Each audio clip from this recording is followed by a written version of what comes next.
It is a freezing as well as an ungodly hour of the night. But there's a little bit of an ego boost in that. There's a little bit of an ego boost in knowing that while you're sleeping, I'm out here going to slam back. Even though, honestly, I probably wouldn't mind switching places with you and having trained earlier in the day. But the nature of my current circumstance of tying up on my loose end school-wise dictates that my schedule gets a little bit off kilter. Ugh, my teeth are still chattering in here. So, plan for back. I was kind of getting into it a little bit in the last cardio day video, but I mean, obviously, you probably didn't watch that one. So let's just describe the plan. What do you think? What do you think the back day is going to look like? Even if you haven't watched any back days before, give it a guess. It's probably going to be some pull downs, probably going to be some rows, and more than likely going to be some pullovers. Now, the actual order, as well as the types and the handles and the attachments, I mean, I really couldn't tell you for sure. I kind of have to wait until I get in there and see what kind of jumps out at me, you know. Sometimes I like a wide, straight grip pull-down handle. Other times I kind of like a neutral grip. Or maybe I'll just skip the regular lat pull-downs altogether and do some single-arm cable pull-downs. So it's really just kind of whatever I think is going to feel the best at that current moment. And sometimes if I can't tell, I'll just kind of pick something that I know I've liked before in the past. So if I don't really know what kind of row I want to start with, or nothing's really jumping out at me, maybe I'll just do some standard straight bar pull downs as my starting movement, instead of trying to like feel around everything else.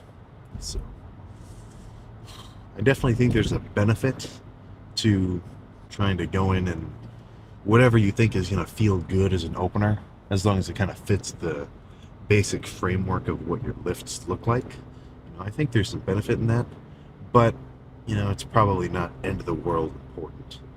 You know, if you've got a basic lift that you like, I don't think it's going to hurt you to just repeat it for a couple weeks straight, as long as you actually push it every lift. You know, I don't think that it would be a waste of time for me to go in and if I don't think it would be a waste of time if for the next like 10 back days I did the exact same lift back to back. Maybe let's call it 2 sets of straight bar pull downs, 2 sets of wide neutral grip seated cable rows, and then maybe I don't know, maybe 2 sets of like a pull down machine and 1 set of pullovers. I think if I actually pushed it on all my sets and I did that same lift week to week for a couple weeks, that'd be good for me. But I do think it's probably going to be better to change it up. Yes. I can tell I'm like fumbling my words. I'll look at comedy. Yeah, you see what I'm saying? I'd say that's credit to a variety of reasons: brain fog, tiredness, and coldness. I got to turn up the heat. But regardless, it's still gonna be a good lift. So I'm getting pretty excited. I still have to finish a little bit more shit, but then it's out of my hands. And that's you know the feeling. The feeling. You turn all your shit in, you take your last final, and you're like, whatever happens, happens. Right? It's a little bit of a release of control. I guess if you're a nerd and you know you aced everything, then you get a little bit of you get some leeway. You don't get to experience that kind of existentialism. If you're like the rest of us, you kind of don't know which way this shit's gonna go. So, I'm not sure if I'm excited or not for the gym to be dead. Honestly, I'd be surprised if there was more than one person in there. Which sometimes it's nice. It is just kind of cool to have the gym all to yourself. But I like the energy of having dudes in there with me too. So it kind of depends. It's a little bit funky on either side of the spectrum. Obviously, if it's crazy packed, get away from machines, your lift is going to get compromised. But at least there's kind of an energy in there. And when it's totally dead, You got everything at your disposal. You can do whatever kind of drop slash superset that you want. But if it's dead there, it's just you. That may kind of depend on the person. Maybe one dude fucking loves when it's packed. That's the only way he can get a good lift in. Somebody else, he fucking hates it when the gym's full. He wants some peace and quiet. He wants some alone time. I'd say I'm kind of right in the middle. I don't mind it too much. Obviously, I don't want it to be packed to the point where I've really got to wait for stuff. But I don't think that's a rare take. Probably about 10 minutes out, I slammed the Blue Shark Gummy Sam Sulek Select pre-workout right before I got in the car, so I'm still waiting for those. I think it's 300 milligrams of caffeine to kick in. Usually I kind of float around a little bit of Sam Sulek lore. Usually I kind of float around 200 to 300 milligrams of caffeine per lift. Depends on the lift. Sometimes for legs, I'll double up, make it 400. For the most part, I think 2 does me good. If you're really shooting up to the point where you're doing 5 or 6 every lift, no matter what, I think you may have gone a little too far. I'll say that much. So, blare my music, get in the zone, and just jump straight to whatever the first set is gonna freaking end up being. All right, and with that, in less than an hour's time, back has been completed to my satisfaction. I'd say to my satisfaction based on my current state. I've definitely had better back days before, but given that this was still a productive lift, that's still a positive addition in terms of, let's just call it gym trips under the belt. More of those that you can add up, especially in a row consistently, the better off you're going to be gains-wise, and I can say that with 100% freaking certainty. I kind of got a little bit of a second wind after that third set, so that would have been the first set of pull-downs. But, that first working set, oof, man, I felt like I was kind of dogging it. But a little bit of a turnaround in terms of, honestly, it might even just have been my mentality, you know? Like, if you're doing your lift, and like the first 3 reps, maybe you're not crazy hype, but then, or the first 3 sets rather, but then, you know, set number 4 kicks in, something about the song that you picked, or just some kind of, maybe an X factor, just kind of gets your blood flowing a little bit faster. You know, that can change the whole tide of a lift, man. You gotta think, your mentality is a pretty strong fucking factor. If you take 2 dudes who are equally matched, one, and you know, you pit them against each other, fucking UFC style, and one dude's like, oh crap, I don't know if I can beat this guy, fuck, oh shit, I don't know, but then the other guy's like, I'm gonna whoop this guy's fucking ass. Even if they've got equal skill, that guy who's got that dog in him, he's gonna have an edge. He's gonna have a freaking edge. So the same thing is gonna apply to your lifts.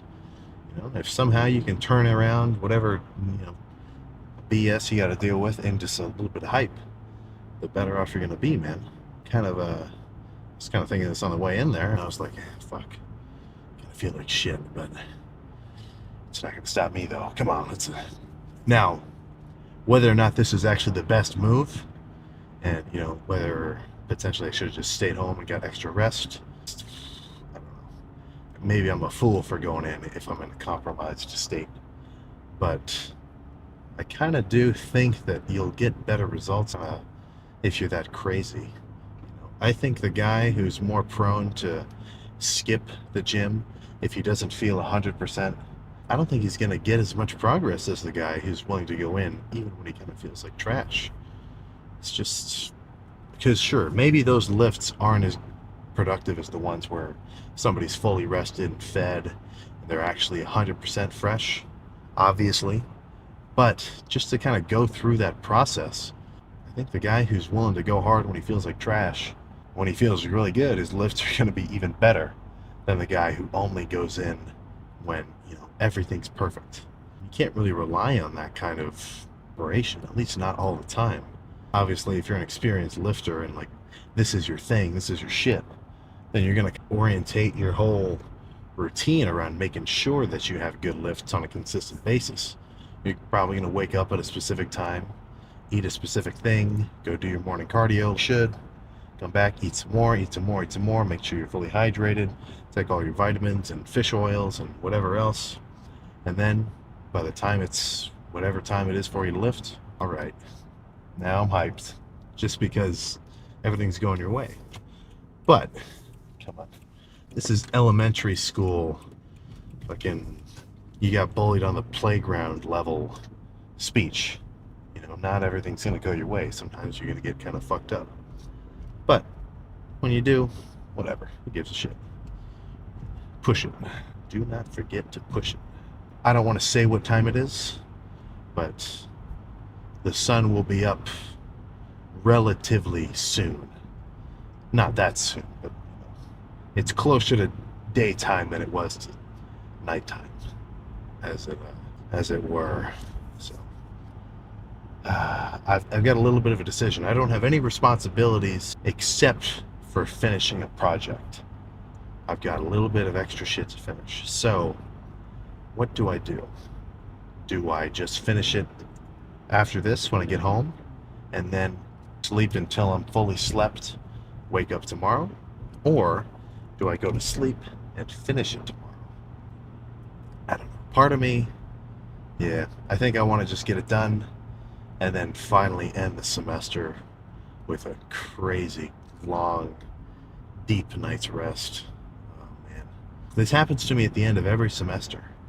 I just have, oh my god, I just had a dream that I was like late to an exam for a random class that I'm not even taking.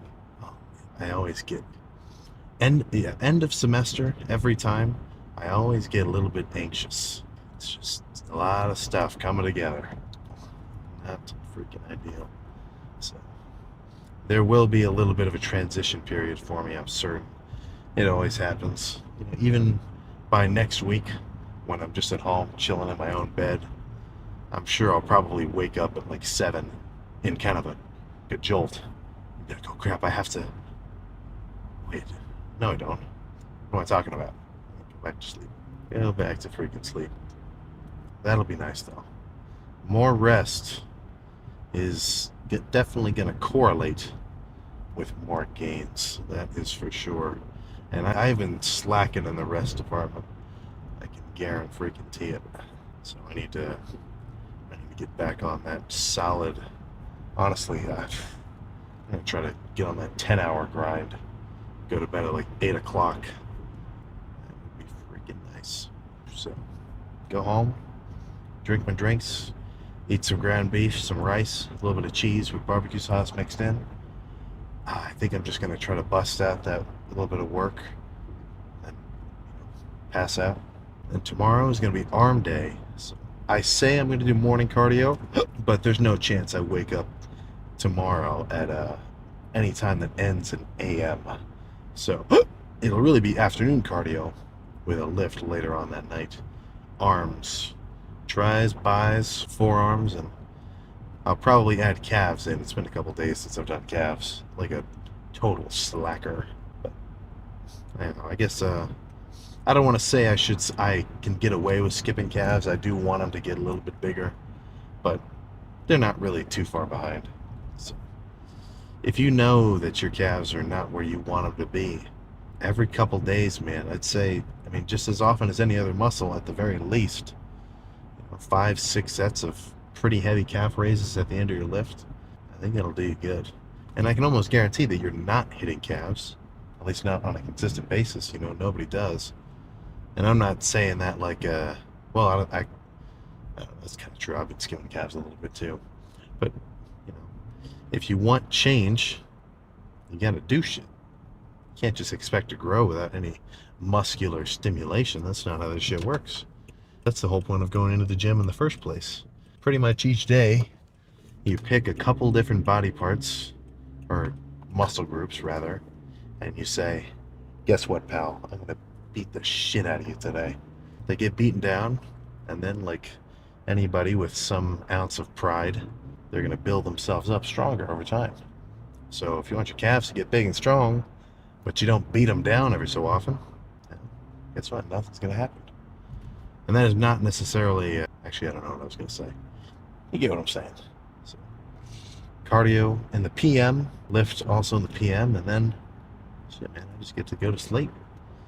That is, I have so much sleep debt, it is not even funny. And I'm sure it's beginning to add up with interest. You can only go so long with running on sub 5 hours or less. Honestly, I don't even want to bring up how much sleep I've been getting the last few nights. It's fucking embarrassing. But definitely gonna change that as over the course of the next few days, combined with actually getting my food down, get back up to 250-ish pretty quick. 260, don't worry. You'll see that weight update. 260 morning weight after the bathroom. Just wait for it. That kind of brings up a pretty worthwhile topic. When it comes to weighing yourself, I think that having a scale in the gym is pretty much worthless. Just because by the time that you actually go into the gym, let's say you're going in like 6 o'clock or something after school or after work. By the time you get in there, you had your whole day of eating and drinking, or potentially not eating so much as normal and not drinking so much as normal. So as your day progresses, your weight can fluctuate drastically. If I wake up dehydrated and maybe I didn't eat a ton of food the night before, and then I have a huge breakfast, big ass lunch, maybe another meal in between, plus like a gallon of water, I could be 10 pounds heavier later in the day than I was at the beginning. Now, actually, that's probably a little bit of an overestimation, but at least 6 for sure, and it wouldn't even really feel like it. So, it can just really change. The best time to track your weight, if you do want to track that kind of stuff and see a trend line over time, is you get up, go to the bathroom in the morning, and then before eating or drinking anything, then you hop on the scale, because that's going to give you a repeatable state, which you'll be able to actually compare day to day, week to week, and month to month, and see if you're actually making changes. Because if you're not, right, then that data is really, it's not even speaking to you, it's yelling at you that you got to change something with your routine. And if you're trying to lose weight and you're just floating at the same fucking 200 pounds or whatever, then guess what? Some shit's got to change. And if you track your weight over a couple of months and you're trying to diet down and you actually think that you should be losing weight, but you're really gaining weight, then something really has to change. And then, same thing in reverse. If you're trying to bulk up, but your weight is just fucking locked in at 180, I don't think you're doing the wrong training split. You're probably just not eating enough food. You're not getting enough calories into your system. Assuming you're getting your gram per pound of or a gram of protein per pound of body weight into your system per day, then yeah, the only thing that I think you need to change is eating more food. Right? So get a couple more 100 grams of carbs worth of rice in per day. Honestly, that could be a pretty drastic change to anybody's diet, which could most certainly result in some weight changes, at least for maybe at least a month or so. Right? If you go from maintenance calories to an extra 100 grams of carbs worth of rice, or maybe even an extra 200 grams of carbs worth of rice per day, right? Then that's going to be 800 potentially calories above your maintenance level. So 800 calories, I forget the math. I don't remember. I do know that a pound of fat on your body is about 3,000-ish calories, right? So I forget how much a pound of muscle is calorie-wise, but for the most part, the more calories that you can eat above your maintenance, then every day, those extra calories add up, and it's going to result in some extra poundage on your frame. So if you go, let's just make the math easy, and somehow you eat in a 3,000 calorie surplus. Now, actually, that's so far beyond realistic, it's not even worth mentioning.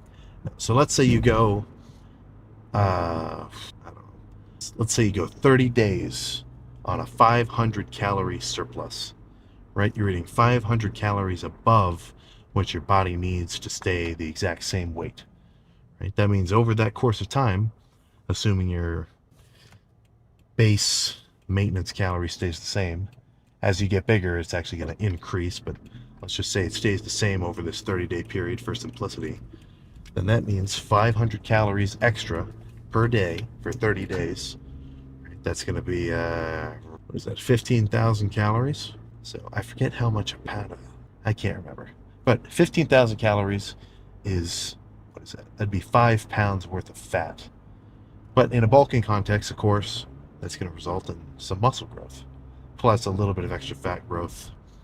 It's just kind of, or fat deposit, just kind of the nature of the beast when it comes to bulking. But in a dieting context, this math is a lot easier because you don't have to think about muscle gain related to fat gain or anything nuts like that. So if you're trying to lose 5 pounds in a month, then same math, you have to eat in a 500 calorie deficit per day, right? 500 calories per day for 30 days, 15,000 calories. A pound of fat is 3,000 calories. So if you had a 15,000 calorie deficit over the course of a month, then that would mean that you should lose just about 5 pounds of fat. And there's really no getting around that math. So it's kind of a hard pill to swallow because honestly, it's not fun to think that you've been, like if you take somebody who doesn't really know everything about math and, or not math, but everything about like calories and dieting and stuff like that, if they kind of think that what they've been doing should be working, and you just like smack somebody in the face with, you're eating too much food. Don't you know how calories work? You're not really being a effective communicator of the benefits of a calorie deficit. But sometimes people kind of have to hear that. So if you know somebody who's always trying new diets and everything else like that, don't just like hit them with, you're eating too much food. That's kind of a blunt way to put it. You're probably going to upset people. But, kind of bring out the idea to them, man. Calories in, calories out. I stand behind that 100%. And I know it sounds kind of funky because it's such a science-based thing to say, but that is legit. If there's anything body composition related, it's obviously losing fat. You don't have to be a bodybuilder to do that. You don't even have to go to the gym to do that. You do that purely with diet manipulation. So let's just call it body recomposition. Obviously, I kind of trend to focus more so on muscle growth, of course, but fat loss is also a pretty big part of this equation. So if I say anything, or if you want to listen to anything that I bring up or spout on about or anything, the one thing that I totally want you to fucking take to heart is that calories in, calories out, surplus, maintenance, deficit, that is 100% the best way to go about it, at least in a very technically effective way. Right? Now, of course, if you hit somebody with, okay, you need to eat 2,000 calories for the next 30 days if you want to lose X amount of pounds, that is true, but it's not the whole picture, because then you're just saying 2,000 calories of what? What are you talking about? So that's where being a little bit more knowledgeable about macros and grams of protein and fats and carbs and high satiating foods or low calorie density foods, right? That's where learning about that kind of stuff is going to make it much easier for you to make meals and shit like that are actually going to keep you from being super hungry and make it easier for you to stick to maybe your 2,000 calories per day.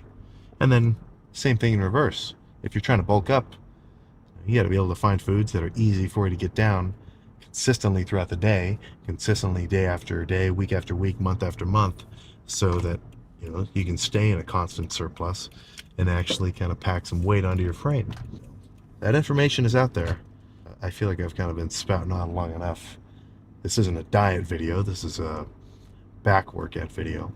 But if you can watch a couple macro tracking tutorial style, even just like shorts or whatever else, or honestly just by keeping an open mind about it, I'm sure honestly, even just by thinking about it, I'm sure your phone will somehow pick up based on like your facial recognition software that you're thinking about macros, and it'll start showing you TikToks about it. But if you're kind of having trouble, you're not really, your weight's plateaued, be it you're trying to bulk up or cut down, cannot stress it enough. Start tracking your macros. I think that's all I gotta say. Oh, I am excited to be fully rested again. That will feel rather nice. So, cardio when I wake up, arms later on, food, liquids, and a big ass fucking chunk of REM sleep is on my agenda. So, I will see you next time.